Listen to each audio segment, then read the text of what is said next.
मित्रों नमस्कार, भारत माता की जय, वंदे मातरम, जय श्री राम। मित्रों मैं दिलीप पांडे, स्वागत है आपका मेरे YouTube चैनल में।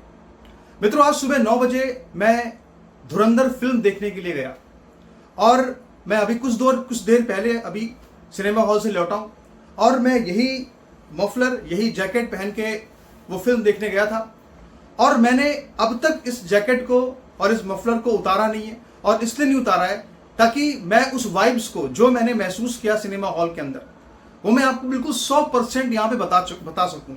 और मैं इस फिल्म के रिव्यू करने को लेके इतना ज़्यादा उत्साहित हूँ कि मैंने सोचा कि मैं बिल्कुल इसी तरह से जैसे मैं फिल्म देखने गया था बिल्कुल उसी पहनावे में उसी वेशभूषा में मैं आपको बिल्कुल बताऊंगा कि आखिर इस फिल्म में क्या है। तो क्योंकि इस फिल्म में अभी भी मेरा मन पूरी तरह से डूबा हुआ है। जब मैं आया हूँ फिल्म को देख करके अभी भी मेरा मन जो है उस फिल्म में एकदम डूबा हुआ है। तो सबसे पहले तो हम आपको बताना चाहते हैं कि भगवान की दया से कुछ ईश्वर की अनुकंपा है कि ईश्वर ने मुझे शायद सूंघने की जो शक्ति होती है शायद कुछ ज़्यादा दी है। भगवान की दया है इतनी कि शायद जो मैं ये सोच रहा था फिल्म को लेकर के वो बिल्कुल हूबहू बिल्कुल मेरे सामने आ गया। फिल्म देखते वक्त बिल्कुल सही साबित हुआ। मित्रों अभी मैंने लगभग 3-4 दिन पहले धुरंधर फिल्म के ऊपर एक वीडियो बनाया था। उस वक्त मैंने उस फिल्म को देखा नहीं था। मैंने उस वक्त उस फिल्म के सिर्फ ट्रेलर को देखा था, कुछ लोग समीक्षाएं कर रहे थे उसको देखा था, सुना था। और उस वक्त मैंने उसी वीडियो के अंदर आपसे एक बात कही थी और मैंने आपसे वो बात ये कही थी जो लोग मेरा वीडियो देखते हैं उनको ये बात याद होगी। उन्होंने अगर ये बात देखी है सुनी है तो जरूर कमेंट करें। उनको अगर याद है तो वाकई मैं उस वीडियो का लिंक भी डाल दूंगा अपने इस यूट्यूब के वीडियो के डिस्क्रिप्शन में। मैंने उसमें यह कहा था कि ये जो फिल्म है मुझे ऐसा लगता है कहीं ना कहीं ये फिल्म जो है वो अज्ञात बंदूकधारियों के शौर्य को समर्पित है। ये बात मैंने कही थी कि इस फिल्म के माध्यम से लोग जान पाएंगे कि आखिर अज्ञात बंदूकधारियों का योगदान क्या है। हम रोज सुनते थे कि साहब अज्ञात बंदूकधारियों ने यहाँ पे हमला कर दिया, वहां पे हमला कर दिया, कराची में, पूरे पाकिस्तान के अंदर हम रोज सुनते थे कि कोई लश्कर का बड़ा आतंकवादी मारा गया, यहाँ वो रोज सुनते थे हम। और ये इतनी बड़ी बात थी भारत के लिए, ये भारत सरकार के लिए इतनी बड़ी उपलब्धि थी, लेकिन कभी भी इस उपलब्धि को जनता तक कोई पहुंचा नहीं सका और उसको पहुंचाने का काम जो है वो अब धुरंधर फिल्म करने जा रही है। धुरंधर फिल्म जो है अब इसको पहुंचाने का काम जो है वो करने जा रही है। तो आज मैं यहां पर जो है आपको बताना चाहता हूं सबसे पहली बात कि आखिर मैं आपसे जो दावा कर रहा हूं अपने थंबनेल में कि ये जो फिल्म है ये फिल्म नो डाउट 100% ये फिल्म मोदी सरकार और अजीत डोभाल के निर्देशन में बनी है। ये मत मानो कि ये फिल्म आदित्य धर ने बनवाई है। आदित्य धर ने बनाई है, वही सब कुछ है, ठीक है, लेकिन इस फिल्म को बनवाने के लिए प्रेरणा जो है वो निश्चित तौर पर भारत सरकार और अजीत डोभाल की तरफ से दी गई है। और ये प्रेरणा क्यों दी गई है, इसकी वजह क्या है मैं आपको बताना चाहता हूं। क्यों इसकी वजह क्या है जो मैं समझ पाया क्यों ऐसा है, इसलिए है क्योंकि याद कीजिए साल 2024 का लोकसभा चुनाव, जब ये चुनाव 2024 का हो रहा था उस वक्त जब नतीजे आए, कुल मिलाकर बात यह है कि बीजेपी को बहुमत नहीं मिल पाया। और बीजेपी को बहुमत मिलना चाहिए था इसलिए क्योंकि बीजेपी ने वाकई में बीजेपी की सरकार ने बड़े बड़े काम किए। अब ये कोई छोटा मोटा काम नहीं था, ये बहुत बड़ा काम था कि जो अज्ञात बंदूकधारी थे, जो पाकिस्तान के अंदर जो भारत के एसेट थे, उन्होंने पूरे लश्कर तैयबा के आतंकवादियों को किस तरह से दौड़ा दौड़ा करके पाकिस्तान के अंदर में मारा था। कोई फजर की नमाज पढ़ के उठा मारा गया, कोई जो है वो दोपहर की नमाज पढ़ के उठा मारा गया, इस तरह से खबरें आती थी और लोग कहते थे साहब कि अज्ञात बंदूकधारियों का खौफ है। तो ये मुद्दा सोचिए कितना बड़ा मुद्दा था। अगर ये मुद्दा भी इतना बड़ा बन गया होता ना तो भी आप सोचिए कि ये कितनी बड़ी बात होती कि उस बात को इस देश की जनता समझती कि वाकई में सरकार ने बहुत बड़ा काम किया है। लेकिन ये काम हो नहीं पाया। और मैं जानता हूं कि जो फिल्म है वो भी एक टूल होता है और इसमें कोई दो राय नहीं कि कहीं ना कहीं सरकार की तरफ से ऐसी प्रेरणा दी गई कि भाई सोचने की बात है, ये विचार करने की बात है कि आखिर हमारे अज्ञात बंदूकधारियों ने इतना बड़ा काम किया और हम अपने इस काम को जनता के बीच तक पहुंचा ही नहीं सके। और आप देखिए, याद कीजिए एक बार जब बहुत सारे एंकर्स के साथ में, किसी एंकर के साथ में जब 2024 में जब मोदी जी खुद इंटरव्यू दे रहे थे कई बड़े बड़े एंकर्स को, तो उन्होंने एक बार आज तक के इंटरव्यू पैनल में ये बात कही थी कि कितनी बड़ी चीज़ें हैं जो लोग देख नहीं पाते। निश्चित तौर पे मुझे इस बात का पूरा विश्वास है कि ये फिल्म बनाने के पीछे असल मकसद ये है कि सरकार ने पाकिस्तान को जिस तरह तोड़ा, जिस तरह से पाकिस्तान के अंदर जो पूरी आतंकवाद की इंडस्ट्री चल रही थी, उसमें एक एक आतंकवादी को किस तरह दौड़ा दौड़ा करके मारा गया, ये सब कुछ जो जनता के बीच कभी पहुंच नहीं पाया, इसको पहुंचाने का काम जो है वो अब कौन करने जा रही है? वो धुरंधर फिल्म जो है वो इसी बात को बताने जा रही है। फिल्म जो शुरू होती है वो शुरू होती है संसद पे हुए हमले से। फिल्म शुरू होती है जो कंधार अटैक, और किस तरह से लगातार भारत के ऊपर एक के बाद एक अटैक्स हो रहे थे, भारत के ऊपर हमले हो रहे थे, जाली नोट भारत के अंदर आ रहे थे। भारत एक हौसला पस्त हुआ देश बन चुका था।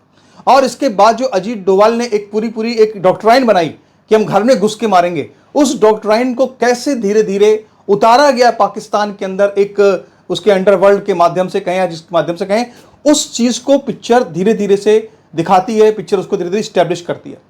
अब यहां पर कई ऐसी चीजें हैं जो आप अगर देखेंगे तो वो बहुत बड़ी बात है, क्योंकि जैसे एक बात यहां समझ में आती है कि फिल्म से एक बात ये निकल के आती है कि कोई ऐसा था भारत सरकार के अंदर, कोई ऐसा था जो कि ये पहले की बात है जब ये कंधार, जब 26/11 वगैरह का हमला हुआ, उस वक्त कोई ऐसा था, कोई बड़े लेवल पर कोई मंत्री था जिसने कि पाकिस्तान की आईएसआई को बाकायदा हमारे जो 500,000 के नोट थे, जो प्रिंटिंग होती है, जो प्रिंटिंग रेप्लिका होता है नोट का, वो तक उपलब्ध करा दिया था पाकिस्तान के आईएसआई को। इसीलिए बाद में फिर ये नोट जो है वो सारे के सारे बैन करने पड़े।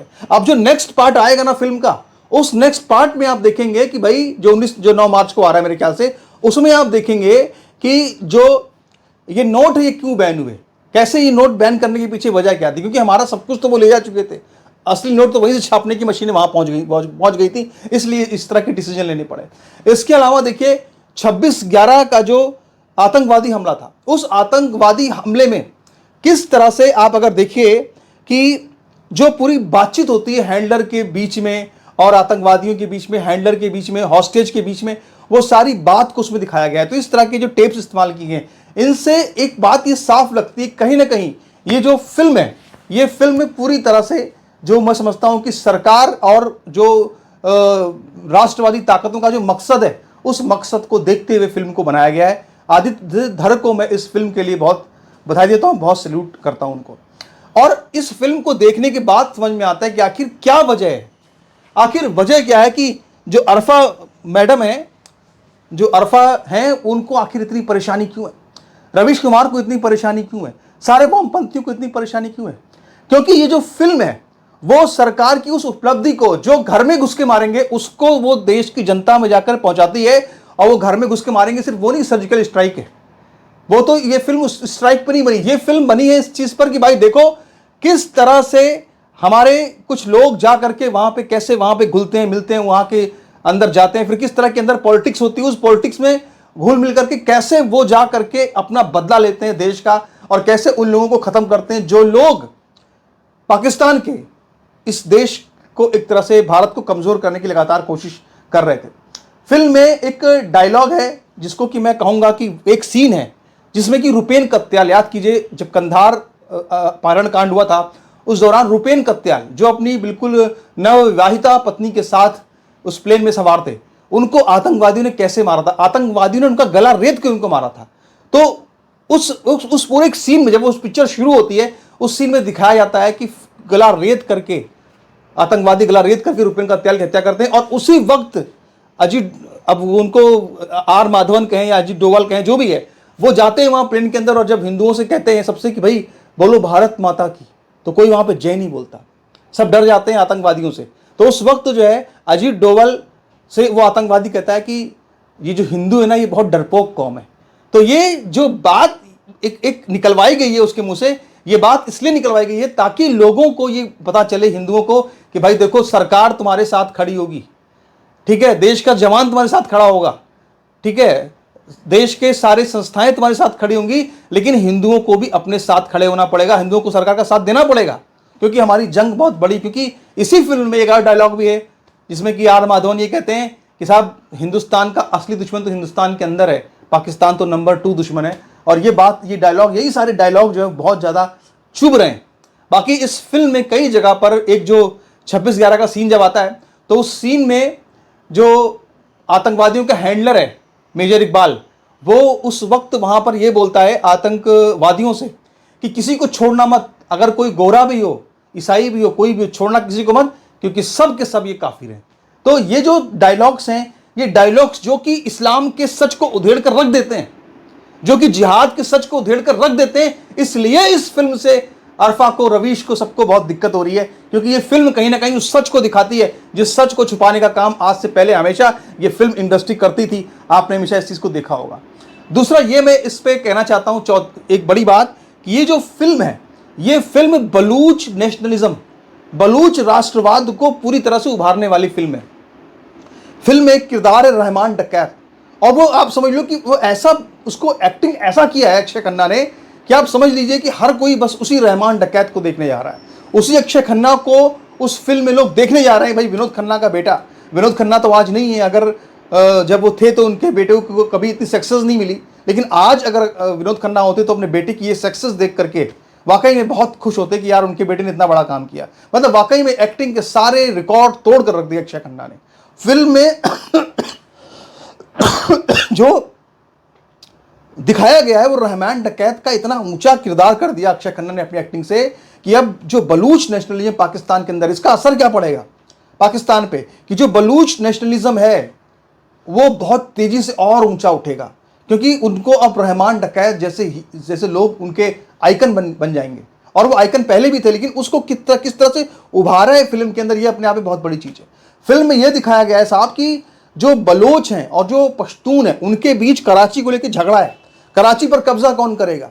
कराची पर कब्जा पठानों का होगा या कराची पर कब्जा बलूचों का होगा? ये इस फिल्म में दिखाने की कोशिश की है कि एक जो गैंगवार चलता था वहां पठानों के बीच में, बलूचों के बीच में, तो कहीं ना कहीं ये फिल्म उस चीज को भी दिखाती है कि साहब बलूच जो है वो किस तरह की कौम है। और मैंने एक बड़े प्रसिद्ध एक हैं एंकर हैं, उनके मुंह से मैंने ये सुना कि वो कह रहे थे साहब कि वो एक उसमें डायलॉग आया है कि मगरमच्छ पर विश्वास करना, मगर कभी किसी बलूच पर विश्वास मत करना। तो बोले कि ये बलूचों को खराब लग सकता है, लेकिन मेरा ये मानना है कि ये डायलॉग किससे बुलवाया गया है? ये डायलॉग बुलवाया गया है चौधरी असलम से, जो कि एक पश्तून है।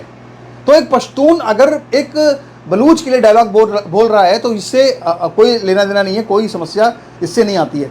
तो अब यहाँ पे सबसे बड़ी बात यह है कि फिल्म का जितना ज़्यादा प्रचार होगा उतनी ज़्यादा इस मोदी सरकार की उपलब्धियाँ जनता के बीच जाएंगी।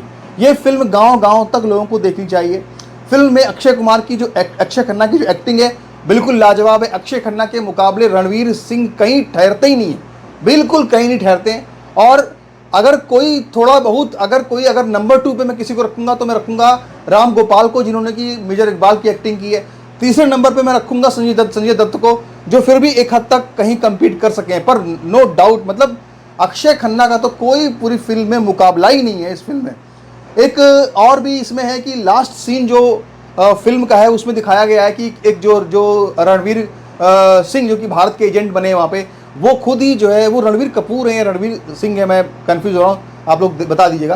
तो वो जो रणवीर सिंह है वो क्या नाम है कि वो रहमान डकैत को मार देते हैं, यानी जो हमजा है जो भारत का एजेंट होता है वो रहमान डकैत को मार देता है। तो वो फिल्म वहाँ पर थोड़ी सी लगती है कि यार जो बलूच नेशनलिज्म फिल्म में दिख रहा था क्या कहीं उसको डेंट पड़ रहा है क्या। लेकिन फिर भी अगर देखें तो फिल्म का नेक्स्ट हिस्सा भी आएगा, उसको हम देखेंगे, उसका भी ट्रेलर फिल्म में आगे दिखाया गया है। बड़ी बात यह है कि इस फिल्म में वो एक भाभी जी घर पे आता है सीरियल, उसकी एक अनीता भाभी करके हैं, उन्होंने भी फिल्म में एक्टिंग की है। और उन्होंने कमाल की बात यह है कि उन्होंने फिल्म में एक भी शब्द नहीं बोला है, यानी डायरेक्टर ने उनसे पूरी फिल्म में एक भी शब्द नहीं बुलवाया है। सिर्फ उन्होंने एक बार जो है वो अक्षय खन्ना का सिगार जलाया है, एक बार उन्होंने अक्षय खन्ना का सिगार जलाने उन्होंने अक्षय खन्ना को थप्पड़ भी मारा एक बार। उसके अलावा पूरी फिल्म में कहीं भी उन्होंने एक शब्द भी नहीं बोला है। आप सोचो कि भाई गजब का डायरेक्टर है अब उसको, भाभी जी को सब जानते हैं पूरे देश के अंदर, क्योंकि फिल्म में बहुत ऐसे लोग होंगे जो कि एक्टर को नहीं जानते होंगे पर भाभी जी को जानते होंगे, अनीता को। लेकिन आप देखिए कि फिल्म में उसने एक भी शब्द नहीं बोला है, लेकिन फिर भी उससे भी एक्टिंग करवा ली है डायरेक्टर ने। तो भाई डायरेक्टर को हम सैल्यूट करेंगे, डायरेक्टर ने वाकई में बहुत अच्छी पिक्चर की बनाई है। और हम चाहते हैं कि ऐसी फिल्में बने और ताकि लोग जाने वाकई में कि आखिर आपके साथ क्या हो रहा है, आखिर हिंदुओं के साथ क्या हुआ इतने सालों तक, और आगे हिंदुओं के साथ अभी क्या हो रहा है, और आगे हिंदुओं के साथ क्या होगा। वही होगा जो रूपेन कात्याल के साथ हुआ कि उसकी गर्दन को जिबा कर दिया गया। जैसे किसी जानवर की गर्दन जिबा की जाती है वैसे उसकी गर्दन को जिबा कर दिया गया। वो चीज़ जो वो जो सीन दिखाया है ना, वो सीन हर हिंदू के लिए एक खतरे की घंटी है। और यही चूंकि वो सच दिखा दिया गया, यही वजह है कि अरफा को समस्या है, रवीश को समस्या है, बहुत लोगों को समस्या हो रही है।